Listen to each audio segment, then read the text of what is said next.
A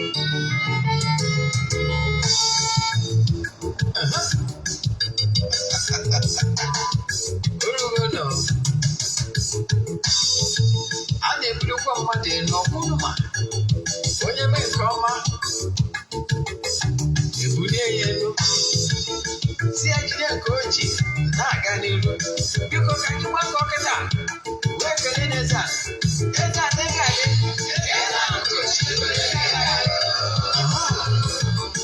Eze-Ana Ugochitubelu nwoke ọma na Oraifite ị ga-adị.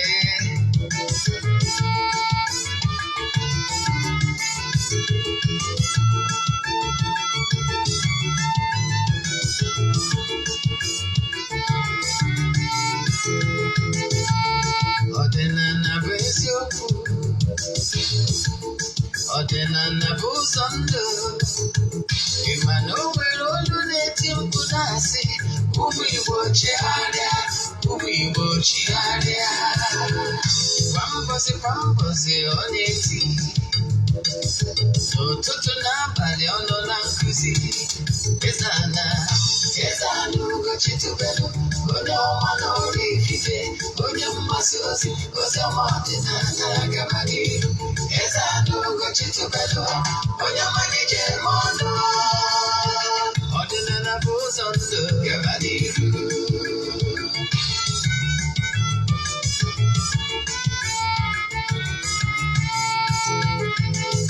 Eze-Ana Ugochitubelu onye ọma na Oraifite, onye mgbasa ozi ọma ọdịnala gaba n'ihu. Eze-Ana Ugochitubelu onye ọmalịje ọnụ, ọdịnala bụ ụzọ ndụ gaba n'ihu. Eze-Ana ga-adị, Ugochitubelu ga-adị, Ugochitubelu temple ọ ya adị. Maka na eziokwu anwa jaja ndị okenye dịka anyị fọdambaki, ndị oche ya fọdambaki, fọdasi kara aka ọgọrọ ugwu Igbo si anyị rapụ nke anyị na nke feka mma buru Baịbụl bịa akwụkwọ akụkọ mepekwa chọọchị fa obodo ụka bịakwa.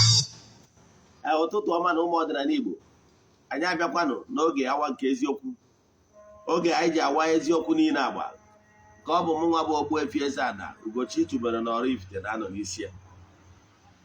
Maka ndị ọ bụ tata bụ izi ha na-afụ m na soshal midia, kpọọ m Ogbuefi Eze-Ana Ugochitubelu na Oraifite.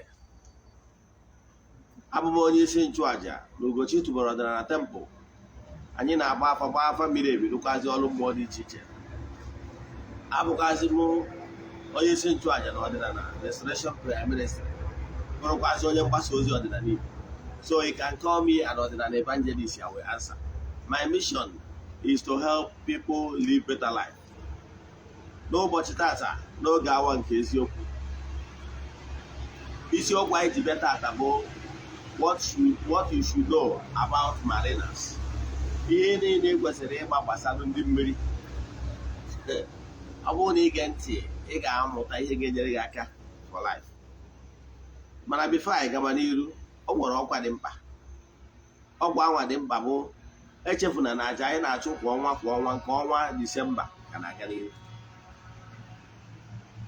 Yes, aja mbunye na aja ịpụta ihe, aja esigoro na ya bunye ọtụtụ ndị mmadụ elu, mana anyị anaghị esi ihu ọrụ na soshal midia. Ọ bụrụ ihe anyị ji maka ya wee bịa, ọ dịrọ necessary. Yes, mana ị nwere ike isonyere anyị n'ebe ọ bụla ị nọ na nsọtụ ụwa niile, maka na distance abụrụ ebara ya n'ọrụ mmụọ anyị na-arụ na tempụl ma ọ bụ n'afọ anyị na-agba. Ọ bụrụ na ị chọrọ isonye na aja, ihe anyị na-eme bụ anyị ga-ewere ya 3 prayer requests, send ya 3 prayer requests, debe ya n'ọlta, na-achụ aja, na-aga ọfọ, na-ekwubi okwu n'isi gị. Ejego ori nke ụtụtụ aja ekwubi okwu gụọ ọfọ n'isi ndị sonyere na nke ọnwa Disemba. Ụbọchị anyị ga-achịkọta ya bụ 31st Disemba. Anyị ga-ejekwazi na mmiri jee chụọrọ ndị mmiri aja, gbagodozie na tempụl, chụọ aja to entities of powers, gbukwazi eburu wee mesara aka. I can tell you, n'ike dị na aja a na-achụ n'igwe. What you don't know is only a mystery to you. Ụmụgori ndị na-eso na aja bụ aja since over 2 years anyị bidoro ya. Oh, God, in the book 2024 from January to December. I another show testimony, but I can tell you, he can't deny Jana Tuni. Okay, boy, I'm on in a no Stedes Yoku TV. Each of them Kuzi also. More than each of them one cousin, nine are cousin ordinary, who was your brother. I ain't well over 1,000 lectures na YouTube channel. I dear Choya, Ogbuefi Eze-Ana Ugochitubelu oraifite. You got fear. You got no time because you get change your life for good. Okay, but I want to know what I know is Yoku TV. On when Hollywood movie or when you watch it na is Yoku TV. About English movie. Then Ugochitubelu, or Ugochitubelu movie productions. But we just is Yoku create movies. About no Igbo movie. Then is Yoku TV Nollywood movies. You got watch it once ya. Ka bofu ina nene video ai na emetu aka na share button na agwa ndị mmadụ gbasara eziokwu TV. Ọ bụrụ ina nene from social media na emetu aka share button. Ka ị na-eme nke a ka Chukwu okike pụrụ ime ihe niile gozie gị n'ebe ọ dị ukwuu. Ise ka anyị batazie na nkụzi anyị ji wee bịa. Mana before nga n'iru, ọ bụrụ na ị na-watch m site na social media, ọ ga-amagbu onwe ya ma ọ bụrụ na ijegoro start view decoder. Ka iwe nwee ike na-awọchị nkụzi na ya na-akụzi n'ọdịnala Igbo na ya bụ channel na-akwụghị ụgwọ ọbụla. Start view decoder is free to air, meaning you are not paying a dime. Yes, all satellite. I nwere almost 60 channel na ya bụ decoder akpọ start view, all totally free. Anyị na-eship ya nationwide. Abụ m a top distributor ya. So ọ bụrụ na ị chọọ ya chaachịkwa m. Ọ bụrụ na ị chọziri isonyere anyị na aja anyị na-achụ kwa ọnwa ọbụla, ma ọ bụ na ị chọọ ka agbaala gị afa mmiri, send the message na WhatsApp. I will respond. Ọ bụkwazie na ịkpa abụọ, ọ bụrụ na mee pikọrọ maka na m dị busy, my PA will pick it. WhatsApp number ị ga-eji nweta m bụ 08138243871. I repeat, 08138243871. Ka Chukwu okike gọzie gị mgbe ị na-esonyere anyị na-emetụ aka na share button. Echefukwala. N'isiokwu anyị ji bịara ụbọchị taata bụ gbasara ndị mmiri, the mariners. Enwere ọtụtụ ndị mmadụ nwere ọtụtụ negative concepts about ndị mmiri. Nya ka anyị bịa taata, let the bandage fall. Inwe nwee ike nweta the right concept. Kedu ndị bụ ndị mmiri? Nkwuo na ndị mmiri bụ one of the 4 cardinal elements. Chukwu okike nwere 4 cardinal points in creation. Nwe gwa gị na that 4 cardinal points gụnyere the fire elements. The fire elements are masculine. Yes. Ha gụnyere the water, the fire element, the sun, the moon, the stars, name them. They are fire elements. Masculine. They are the energizer. Then, makana Chukwu kere ihe ọbụla oke na nwunye. Then, when the nke na-esu ya bụ the water elements, ndị anyị na-ekwu maka taa. Yes, makana ndị mmiri works with water elements. So you cannot be talking about ndị mmiri without talking about the water elements. Water is life. Water is feminine element. Bụ ndị mmiri. Onye bata ndị mmadụ always more na ha na-erife ndị mmiri ha na-ekwu okwu ma wata. So onye ka anyị chọrọ ka anyị kọwa. So ndị mmiri wụ water elements. Yes, bụ feminine. Yes. Then eziokwu na-abatakwana ndị mmiri anwa enwekwala oke na nwunye. Onye bata ụfọdụ nkwa ike ị na-agwa gị maka eze nwoke ma ọ bụ eze nwaanyị. Maka na ihe niile gba n'oke oke na nwunye. Yes.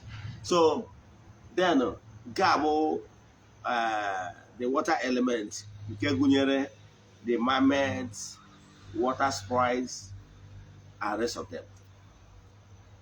Then mgbanatakwu ya, if you gonna the fire element is a masculine, water element is a feminine.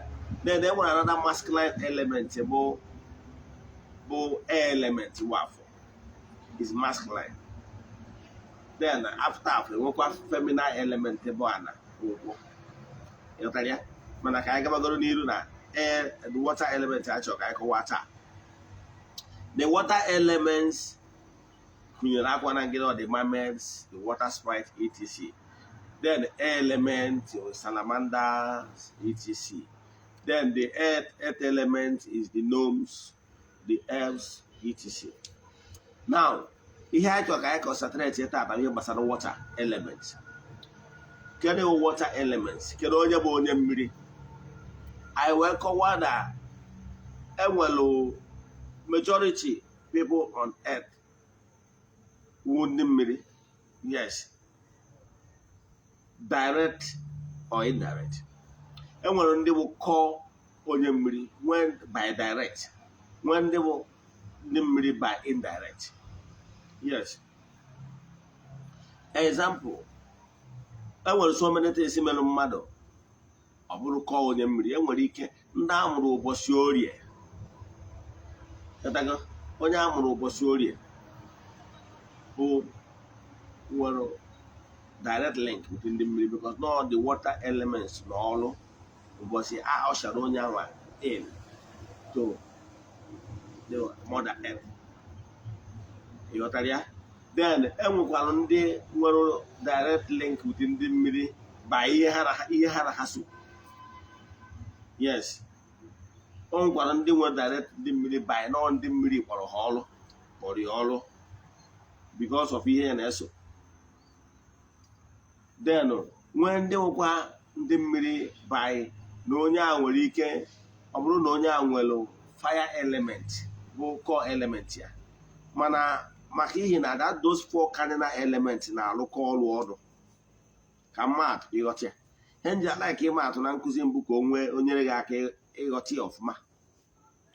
Ọ bụrụ na o nwere onye gịnị ya dị mma whether ma iwu nwoke ma ọ bụ nwaanyị ma need too close to this particular your friend and this your friend too close unu furu onwe unu n'anya and genuine love ka na-ekwu maka ya and ị na-emere enyi gị ihe to the extent na onye ikwu na ibe unu ma na o nwere ihe jikọrọ unu. It could be personal likeness.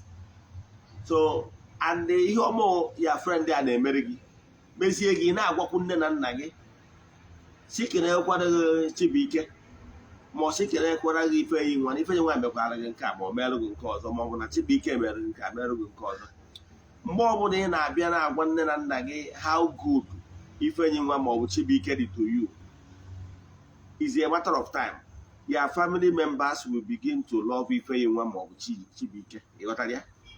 Yes. If you your family members can enezi ya anya as part of the family, how can they treat is here with love? That because that love ị na-egosi nwanne ha nwaanyị ga-efekwu efe ma nwanne ha nwoke ga-efekwu efe tagi. Onye abata na ifufu onye na-enyere family ụnụ aka ndị nọ na family ụnụ ga-afịa n'anya na ọ bụrụ na aka ọ na-enye the very genuine. So etu a ka ọ dị mgbe ọ bụ na ị establish bond with your element. Let's say they bụ nkwọ element earth element ịdị ana close to mmụọ ana gị na nkwọ dị na mma na mmụọ ị na-ejere nkwọ ozi dị na mma. Nkwọ ga-eli nke gị up to other remaining three elements because they work in harmony. Once gị na ụmụ mmụọ dị mma ifu na o nwere oge ị ga-elu oge nwa nkwọ nwere ike ịnọzi kpọọ the air element the salamander send ha message si ha jebe na kịta ha jebe na Germany. Ha jebe na Germany jee deliver alụ message dị etu a to onye dị etu a i send ha ga ifu na nwere ike ịdị surprise onye ahụ i send that thought for no Germany nwere ike before that day or even the next few days here ọ kpọọ gị ma ọ send alụ message say na ya nọ obi eto n'ebe ị nọ kedu ka email mere 1 or 2. Ịghọtara ya? Ọmụ ahụ isendịrị salamanda isendịrị jere ya bụ osi mee ka onye ahụ obi echigata n'ebe ị nọ. So nwaada ịbụ nwa nkwọ. Ịghọtara ya? ana m achịkọwara gị na ị nwere ike o nwere ebe ị ga-agbagotaro na spiritual ịfụ na you can actually work with 4 cardinal elements. ịfụ na gị na those 4 cardinal elements abụrụgo 1 nke na ị nwere ike isend ya n'ile element osi because na gị na ibudugo ya spiritual level to that level to the extent na ịnọ in harmony with all the 4 cardinal elements. ịdị arụsi otu ịnọrọsi na-ewu nwa nkwọ ma ọ na-ewu nwa so nwa mmiri. ịbụrụ nwa mmiri nwere ike ịdịkwa in good relationship with other elements. Etu a ka o si alụ ọrụ mana ihe a na-eme gradually mana ị ga-ebidogo na ya own element gị na ha adị na mma from gị na ha dị na mma ile nke up or downwards. Etu a ka o si alụ ọrụ ịghọtara ya. Now ihe m chọrọ ịkọwasị dị ka anyị fezizie ndị mmiri one bụ feminine spirit. Ha na-enwe ọmịiko. Ndị mmiri abụrụ ihe ndị mmadụ na-eche na ha bụ ka ha bụ. Ndị ụka ọbịa bịara kpụkpọ ndị mmiri asị maka na ha ghọtara how things work. Kọtụọ ndị mmiri mgbe ọnwụ na afụrụ nwata nwaanyị mara mma sị ọkwa ọgbanje ha na-ewe ndị mmiri na ha bụ ndị destroyers na ha bụ ndị ọjọọ apụtasị na mommy water power powerless power. Ihe niile ha na-agụ because na ha ghọtara enwere different idea of how things work and who the water spirit are. Ndị mmiri bụ ndị obiọma mana adị ụtọ na ha nwere the wrong concept. Ndị mmadụ bịazi a na-ebu ndị mmiri ji na aja. Example, ihe eji ama onye aghọtara ndị mmiri ọfụma bụ na mmadụ nwere ike sị gị Eze-Ana na ndị mmiri na-eri stọp ya na ha na-aghasarị ya ihe na ha na-aghasarị ya ihe na ya chọrọ ka ikewa anya na ndị mmiri. Onye ọbụla kwuru etu ana m ama na onye a aghọtara how things work. Ịghọtara ya. Nke bụ eziokwu bụ na ọ bụrụ na ebu nwa mmiri any element ọbụla example na ebu nwa mmiri ị mara na ihe ọpụta bụ na enwelu link with ndị mmiri. Ịghọtara ya. And ebe ọ bụ na ị nwere link with ndị mmiri anwa ihe ọpụta bụ na ha wụ part of your spiritual forces. Ka nkọwala gị ihe ya aghọta. Ọ bụrụ na amụrụ ụbọchị orie ihe ọpụta bụ na no the mariners were the spirit nọ on duty when you were ushered in on earth. Enwere reason ga-eme ka ọ bụrụ na amụrụ ụbọchị eke ma ọ bụ reason ga-eme ka e nwee delay labor amụọ ụbọchị afọ. Ịghọtara ya. So ihe na-achịkọwara gị na ụbọchị ọmụmụ gị has a role to play in your life. Ụmụ mmụọ n'ọrụ ụbọchị anwa ndị welcome gị enwegị na ha ebuild that personal relation that are the people that usher you in. Ihe pụtara na ha dị so much active ụbọchị ọmụmụ gị ụbọchị na ha nabatara gị na ha nwere link. So ọ bụrụ na mmadụ bịasị gị na ya chọrọ ka ekewapụ gị na ndị anwa bụ ndị otu gị ndị welcome gị here on earth, onye ahụ ọchọchikwado ka ime ụwa gị on earth ọchọchikwa. Ihe onye a na-achọ bụ ka ọ gbaruo gị na ndị otu gị ka o tinye ilo na asị n'etiti gị na ndị otu gị ndị ma na ọha gị ga-esi n'aka ha wee dee ude. Onye na-etu a na-achọ ka o mee gị nka mmadụ. Ikwekwa na onye spiritualist anwa na-asị ka ọ kpọrọ gị jee na mmiri ka o kewaa gị na ndị mmiri, ọ kpọrọ onwe ya dibịa, ọ kpọrọ onwe ya white garment church wee sị ka o kewaa gị na ndị mmiri gị na-achọ ịna gị n'iyi. You know why? Onye anwa na-akpọghị ịmara ọ bụrụ dibịa niile na-akpọ mmadụ agbada na mmiri. Ọkwa ịma dibịa ọbụla ya na ndị mmiri ya adọrọ na mma dị akpọ mmadụ agbada na mmiri. Ọ bụrụ dibịa niile na-eje na mmiri. Now fụ onye na-etu ahụ ikweta jee na mmiri ihe ọpụta ya na ndị mmiri dị na mma. Kedu ka onye a ga-esi maintain cordial relationship with ya na ndị mmiri? Ọsịzie gị bịa ka o kewaa gị. Onye na-etu a na-agwa gị ihe na-etu a maka na n'ọma na ịghọtara how things work. Ọ chọrọ ka ọ dị sure na oriri ego ahụ iji.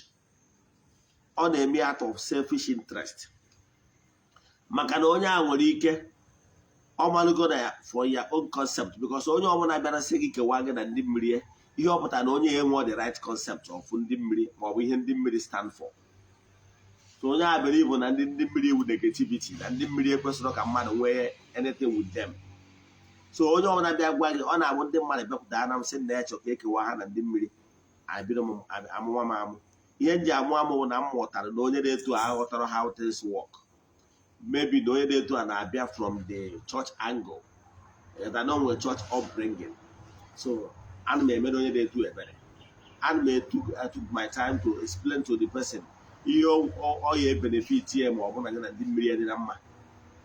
Mana ọ nwere ụfọdụ nwere akpịrị ego. Yes, ụfọdụ ndị akpọrọ ọrụ nwere akpịrị ego. Ọ bịa chekie na ọ gwa gị na ya ma ekewa gị na ndị mmiri n'owu udo ka ọ ga-eme n'etiti gị na ndị mmiri. Ị nwere ike ma ga enyezina anya bụ ego ahụ ọ narụ gị ego kpọrọ uje na mmiri jee mmekasị ofe ihe gbakwuo wotu sef tinye gị mee gị onye ilo ndị mmiri, and o mee gị onye ilo ya spiritual forces ga-emezikwa ụwa gị. You need them maka na ihe na-echi na nke onye akarịa. That's your spiritual forces bụ ndị otu gị. You need them because all ha welcome gị, ha they understand you and ha ga-enyere gị aka iwee mee excel on earth. Ka m gwa gị ndị mmiri fụrụ bụ ndị obiọma, ndị na-eme mmadụ odogwu, ndị na-eme mmadụ eji amatụ, ndị na-ebuli mmadụ elu na ọ bụrụ na ịghọta. Water is life. You can't do without water. Even ndị niile na-eme baptizim na-eji mmiri eme baptizim. Yes. Even mgbe Jizọs ekwuru na Baịbụl na John the Baptist mere baptizim na River Jordan, ọkwara mmiri ka obi wee je. Ndị Katọlik na-eme baptizim na infant baptizim ọkwa mmiri ka a na-akwasa n'isi nwatakịrị wee mee baptizim. Yes. Kee maka ndị na-eji eme immersion baptizim, ndị na-akpọrọ mmadụ jee na mmiri tipụ onye ahụ into the water. It's not mmiri. Water is life. Mmiri bụ cleanser. Ọ mmiri ka eji awụchapụ ihe ruru unyi ka ọ dị ọcha. Kee maka ụmụnne anyị ndị na-eme ọdịnala apụta ụtụtụ ejekwa aka ụtụtụ ma ọ bụ desa ahụ ụtụtụ, ọrụ mmiri ka eji awụchapụ ihe ruru unyi ka ọ dị ọcha. Kelee maka ụmụnne anyị ndị na-ete isi n'ala na ahụ bifo epresentị onwe ha n'ihu Chineke, eburu ụzọ were mmiri wee saa aka na ụkwụ ha wee gbuchaa ọnụ ha to cleanse themselves up. So you can't do without water. Biology gwakwara anyị na 70% of blood dị anyị na-ahụ mmiri. Ọkwa eziokwu. Kedu ka o si dị gị na ị ga-ahapụzi ndị mmiri gị, ndị otu gị, ndị iyi ụwa gị wee sị na ihe ga-eme without them? Ime nwere you cannot achieve anything meaningful. Yes. So ị bụrụ onye mmiri nwebe aṅụrị ṅụrịba, whether ị bụ direct onye mmiri or indirect, nwebe aṅụrị na ndị mmiri bụ ndị na-ebuli mmadụ elu. I'm a living witness. You know that? Yes. I'm a living witness. Onye akpatara na m nwere ụmụ ejiri m ndị mmiri egwu egwu tidechi. Abụ ndị bịa na m akpọ ndị mmadụ agbada na mmiri eji arụ ọrụ mmiri ma ọ bụrụ onye a ga-eji n'ọrụ mmiri ma ọ kpee ile ọma. Yes.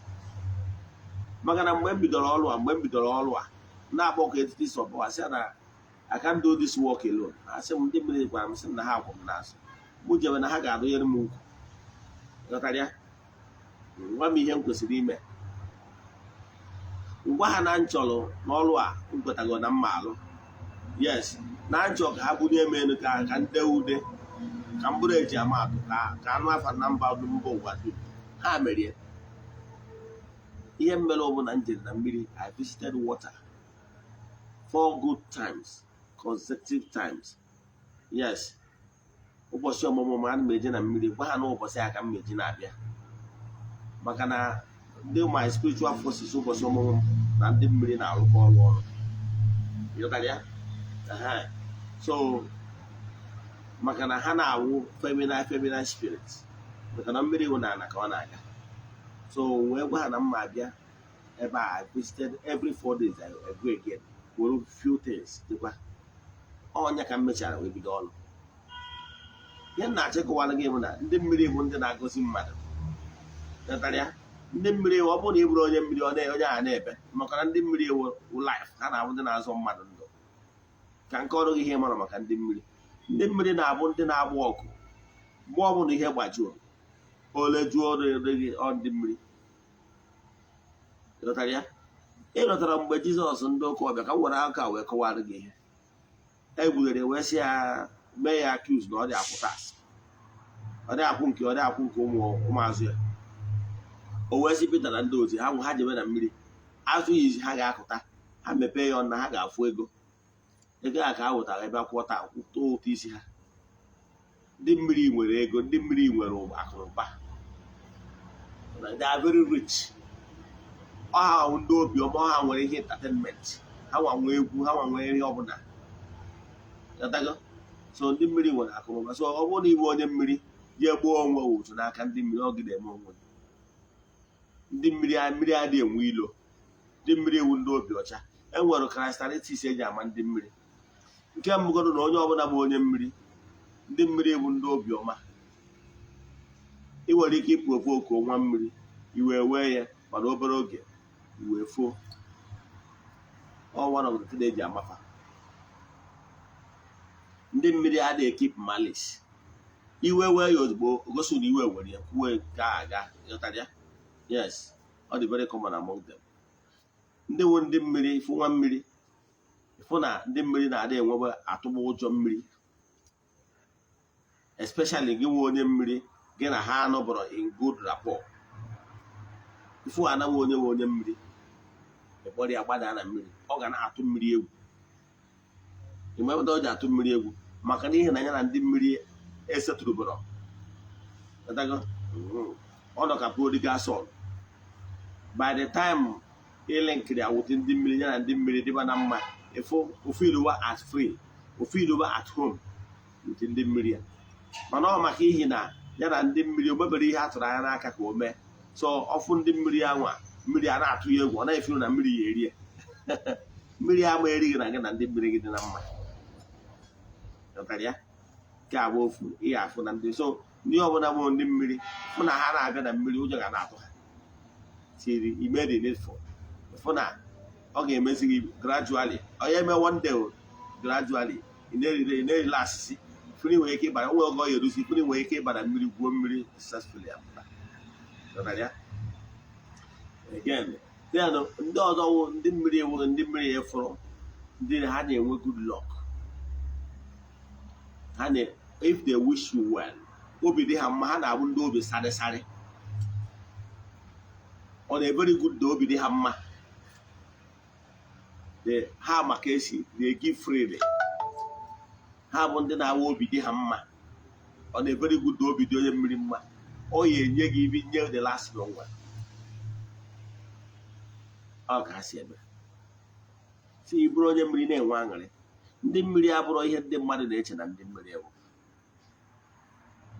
Ndị mmiri na-achụ àjà ndị mmiri ya ebuli gị elu. Ihe apụta ihe ị ga-erute. So ihe na-achịkọwara gị, ọ bụrụ na iwe onye mmiri, ihe ị ga na-eme bụ, ọ bụrụ na ịrụsị ọrụ mmiri gị, mgbe ụfọdụ nọ nwere ihe ọnụ na-eri gbada na mmiri ya chụwa aja.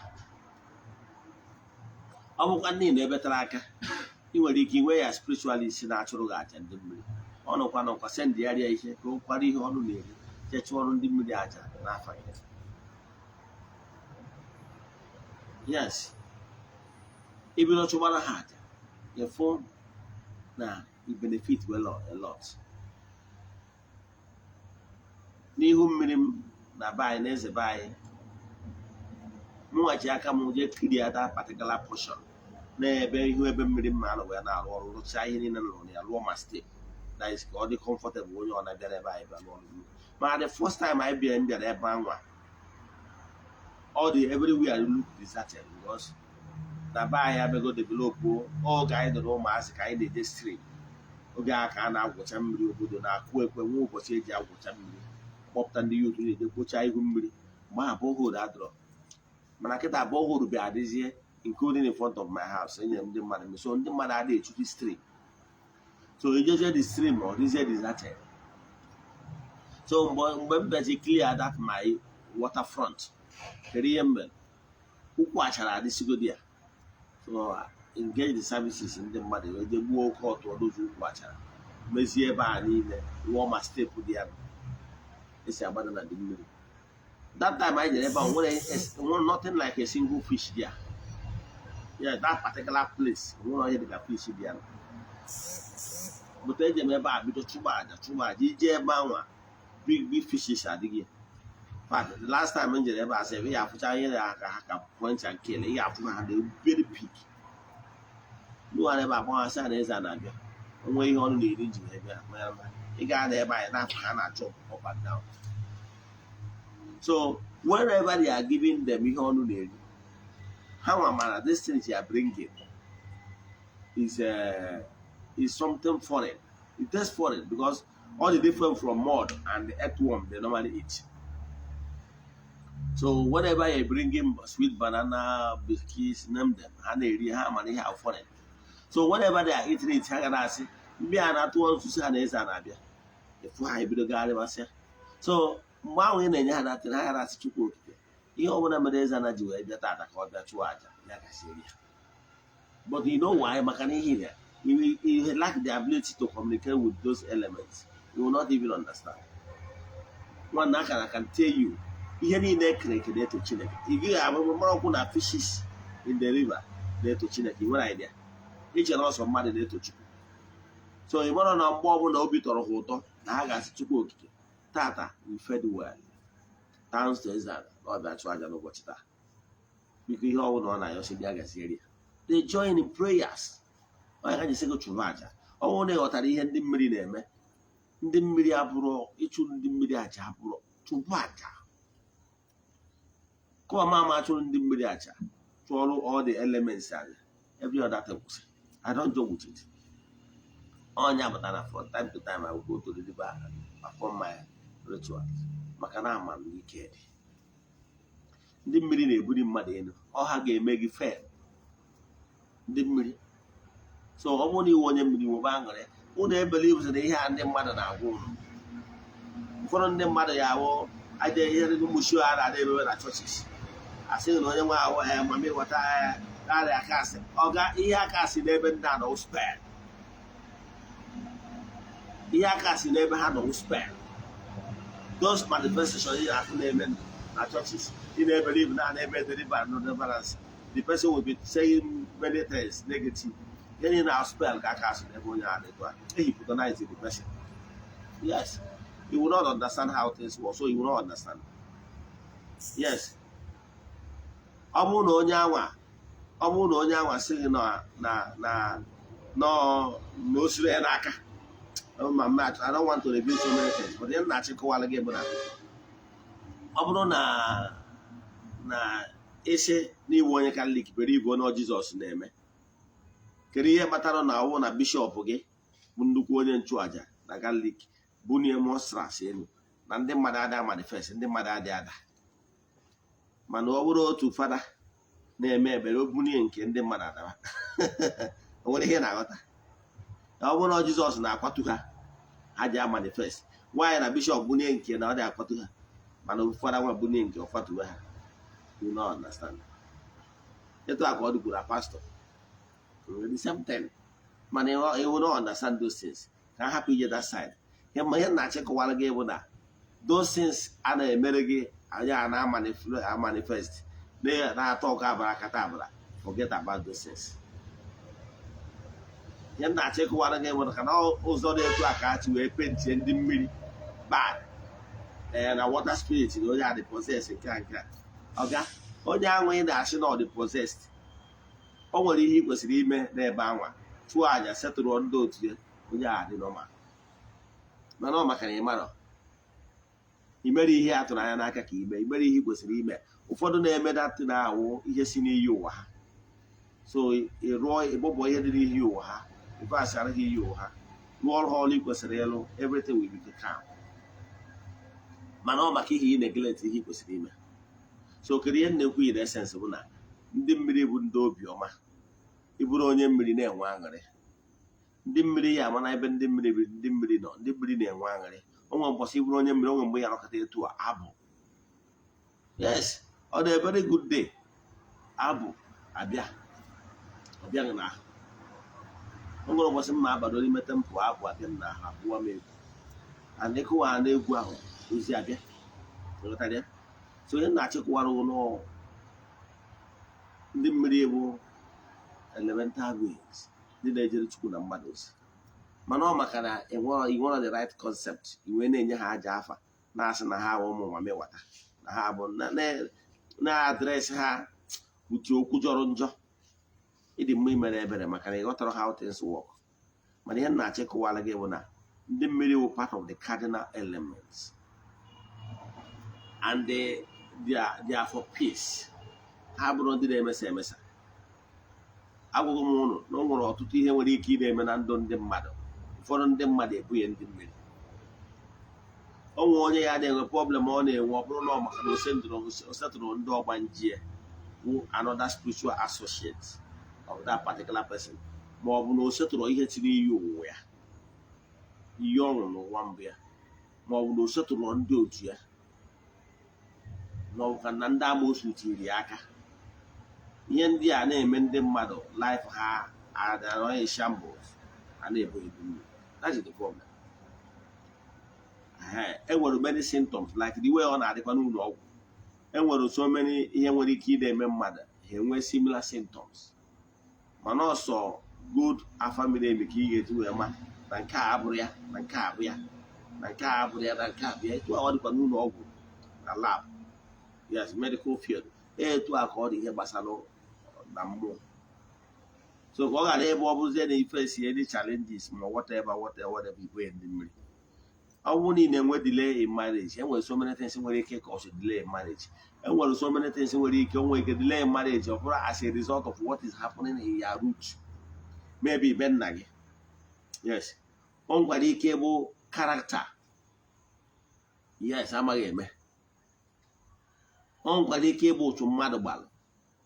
O nwere ike bụ otu mmụọ gbara. O nwere ike bụ otu imetara onwe gị. Enwekwara ike wụrụ ihe si n'iyi ụwa gị.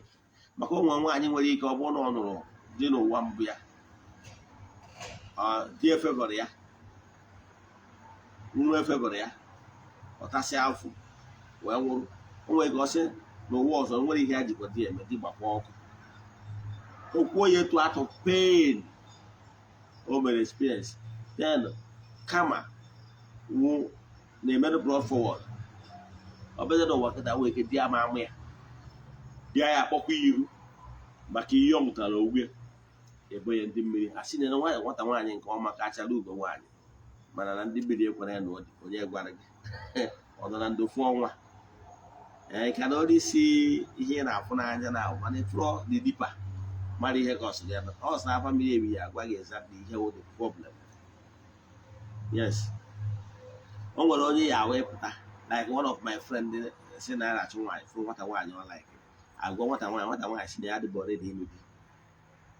Ya nwatakịrị gbara ezigbo mma, yes, na ya chọbara ịlụ di. Mana o nwere ike ọ nọ na-egbu oge anwa, oge ya na-aga. O nwere nke mgbe ọ ya efirusi na ya enjoycha life, ọ nụzie di mgbe ahụ o ji firu ọ na ya achọghị ịlụ di. Demand ya agbadawago. Ịma na demand nwaanyị na-agbada agbada. Yes, ọnwa oge nwaanyị ga-eru nke bụ eziokwu na agwa gị. Ọnwa oge ọ ga-eruo gbadawa na kiri. Ịbụrụ nwaanyị ya ọtụ ihe na-ekwu. Ọnwa oge ọ ga-eruo even ndị na-eme gị approach agbadawa. And eji gị determine ndị ga-eme gị approach. Ọnwa oge ọ ga-eruo ifu na ndị ga na-agwazi gị okwu wuzi ndị gbagotawagoro nụ. Ọtara ya. Before you know it, ọ bido drop ba. Ọ dị natural etu nwaanyị si ahụ nwaanyị si dị. Nwaanyị dịka okoko flawa ọ na-apụta isi ọ na-egota. Nwa oge ọ ga-eruo ọpịọnwụba, and ọpịọnwụba a na-anwa ihe niile agbadaba. So mgbe ụfọdụ o nwere ike ọ bụrụ out of your own negligence ibonye ndị mmiri. Ịghọtara ya? O nwere ike ọ bụrụ na you are not properly guided to make the right choice. Marụkwa na ị ga-eme the right choice when everything is loudest.